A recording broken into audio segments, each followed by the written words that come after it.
From the OUTV Broadcast Center in Los Angeles, California, this is Brief News Brief, a brief look at today's trending news topics, proudly combating the thought police since 2016. Here's your host, James Heaney.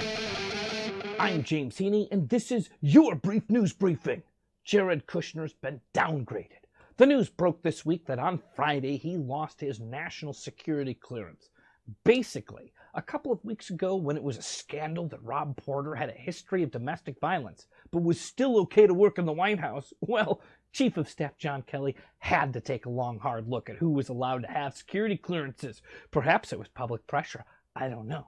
But after this long, hard look, it turns out Jared Kushner and many others lost their interim security clearance that they'd been skating on since the beginning of the administration.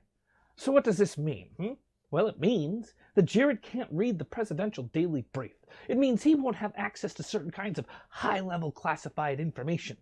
And now we're learning that Jared Kushner has asked to see this classified information, which he won't be able to read at all anymore, more than most White House aides. Maybe it's because he thought it was important for his job. I don't know why he was asking to see all this. But it brings me to the question, does that mean Wonder Boy Jared Kushner's going to lose his day job? I don't know. But how is he going to be able to do his job now without this classified information? Obviously, Trump is not happy that his son-in-law doesn't have this clearance anymore, and he kind of blames John Kelly for doing this in-depth look. John Kelly's kind of getting, I would say, pushed around now. And Kelly says this morning that his job in the White House is likely punishment from God for something he must have done, because he doesn't feel like he deserves this curse. There's a lot of turbulence in the White House right now, and it's already been a turbulent White House. I feel like it is a hurricane of democracy. Just when you thought you could wear your underwear for a second day in a row without complaints from your coworker, we've got breaking news. Russia's President Vladimir Putin has announced that they have new nuclear weapons. And these nuclear weapons he's referring to as invincible. They have an unlimited range and can hit anyone, anywhere. And he does this because his nuclear weapons are now propelled by nuclear engines. They have an unlimited range. Now, that's pretty scary, right? But keep in mind, no matter how sophisticated and great his nuclear weapons are, that he can shoot anywhere, anytime, we could still blow up all of our own nuclear weapons right here and end the world. So watch what you're saying, Pootie. Hope Hicks, the White House communications director and one of President Trump's longest-serving and closest advisors, is out. Hicks, 29, began working for Trump before he even announced his candidacy and had been a trusted confidant for 3 years, but no more. After a long 9-hour interview with the Congressional Investigation Committee on Obstruction of Justice, Hope refused to answer any questions about the transition or of her time in the Oval Office. She did admit, though, to telling white lies for the president, and the very next day she resigned. Coincidence? Well, the White House officials say no coincidence. Move along, nothing to see here, people. But I hope we wish you luck in the future. Oh, thanks for your service. Unless you did something illegal, then you're gross. And good riddance to you. I'm sorry. I accidentally impersonated Swamp Thing when I did that White House impression. Secretary of HUD, Housing and Urban Development, Ben Carson, shocked the world on Tuesday when his fancy plans to redecorate his office surfaced with a price tag of $31,000. And that was just for the dining room set. He also bought a $5,000 chair. Holy moly, Ben Carson! That's taxpayers' money you're spending. The complaint over HUD's decoration spending comes as the agency has been embroiled in other controversies in recent weeks. The Trump administration is proposing more than $8 billion in cuts to HUD's budget. That's money that would normally go to helping house homeless people and low-income people. Typically, it's not for dining room sets. But nonetheless, what a trip it's been. Ben Carson's job was to help poor people, and I'm not sure he's up for this job. He seems a bit out of touch.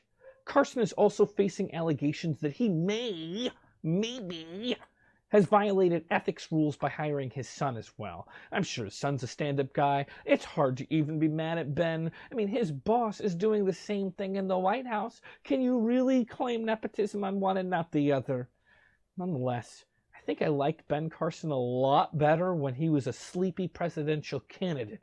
Like the one that couldn't stay awake. You remember cute, cuddly, sleepy Ben Carson? What happened to him? China decided this week that it was going to change its constitution, and the ruling Communist Party is going to suspend term limits. So that means President Xi Jinping can rule forever.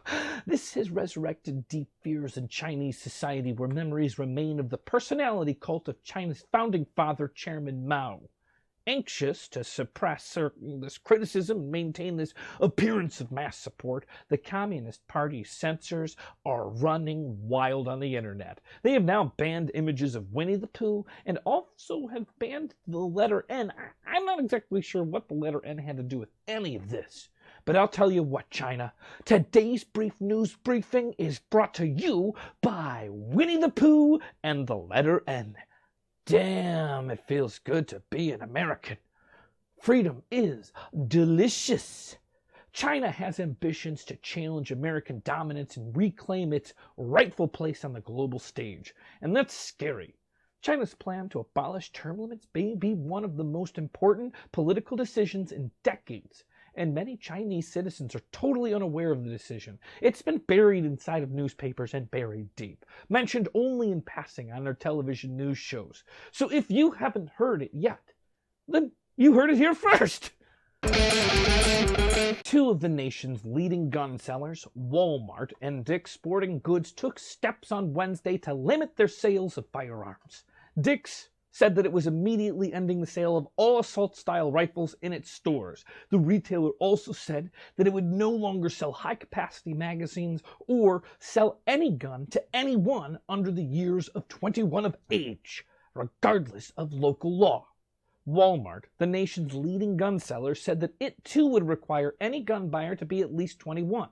It also said that no longer would it be selling any items resembling assault-style rifles. This includes toys and air guns. The dual announcements at this point are the most significant actions taken on guns by corporate America. Capitalism is taking a stand. Dick's decision was announced by Edward Stack, the 63-year-old chief executive. He said, "What we saw, what happened in Parkland, we were so disturbed and upset. We love these kids and their rallying cry. Enough is enough. It got to us." This is one small step for man and one giant leap for politics of gun control in this country.